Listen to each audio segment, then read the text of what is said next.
I've had to use a service like yours in the past for a client of ours, which was a hoarding situation. And it was one of those, I didn't know what I didn't know, right? And it started bringing up a lot more questions about much more kind of, intense situations that are, beyond just getting rid of stuff out of a home. So you had mentioned homeless encampments, but I know that's been a real hot button issue in a lot of cities across the country right now. So, I mean, talk to me a little bit about that part. Like, who reaches out to you? Like, how does that whole process work? Because I've seen it in action, and it's very different. And just over the last couple of years because it's become a problem. Like, talk to me about that Oh, and how that absolutely. goes.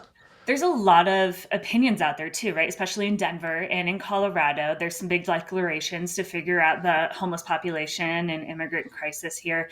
Matt actually works really closely with Castle Rock in helping with, making sure that people are relocated in a compassionate way, but then also in a safe way, in a way that meets, what they're trying to accomplish in the city. So Matt can talk really good about that and what we've done. Yeah, absolutely. So we help them craft their policy. We kind of walk them through some of the hazards that are associated with it. We've seen it done different ways. We've seen folks just go with bulldozers to encampments and they get, whatever contents are there, as well as a bunch of dirt, rock, whatever. And it's I guess a quick way to handle it, but the compassion component of that is not quite so great. So we've worked with a number of different municipalities, city governments, stuff like that, to try to figure out what is the way to do this that allows them to try to send the message of, well, we can't just have you occupying public spaces and creating potential safety issues, because we're finding needles, we're finding Mhm. latrines.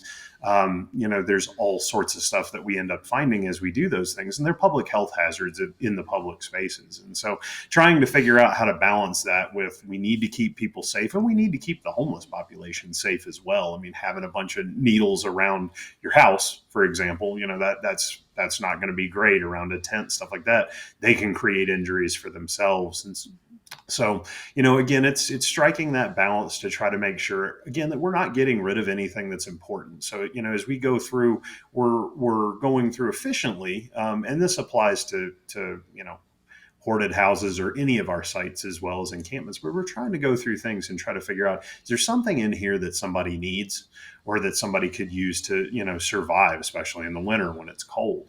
And so we'll maintain certain pieces of property, and in certain cases some jurisdictions will inventory that for a certain amount of time, and we'll post inventory lists, and folks can come back and reclaim some of those items. We've found IDs, wallets, stuff like that. Typically we're turning that back into law enforcement when we're doing that for the homeless encampment side of things. But it's trying to strike that balance of, we need to get something done very efficiently and very quickly, but people are people. They're human beings. You Yeah. can't just bulldoze somebody's life away. Absolutely. And there's usually a good amount of notice to let folks know that we are going to be coming in to clean it. Mm-hmm. So it's not like we just show up and everybody's still there. There's, it depends on as Matt said, the municipality and their procedures and their programs. But, there's at least a good 48 hours, if not more, to give advance warnings, grab your things, make sure you're collecting everything. And then here's the next place that you need to be going, or here's some resources for you. Yeah. So the good news is too, I mean, on our side, we also want to make sure it's a safe environment for our team. We certainly don't want to be showing up and having any conflicts or arguments, things like that. We're just there to make it safe and make sure that we're doing a good job. Mm-hmm. Yeah. And you'd also mentioned who reaches out to us for Oh those yeah, yeah, types yeah. of things. I do get some calls from time to time. Even got one yesterday from someone in Arvada who was looking to kind of make a report and say, "Hey, listen, this is a dangerous condition," Mm. and it can be municipalities, it can be CDOT, it can be the government agencies, but it also can be private property owners as well.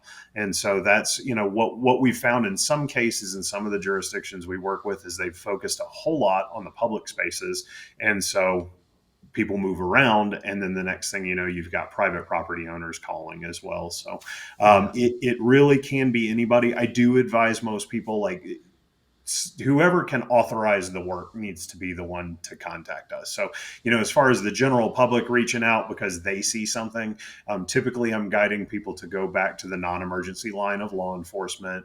Code enforcement sometimes will get involved in those types of things. But, if from a public reporting perspective, I'm not necessarily the first stop. But again, I'm going to try to point you in the right direction so that, everything can get handled appropriately.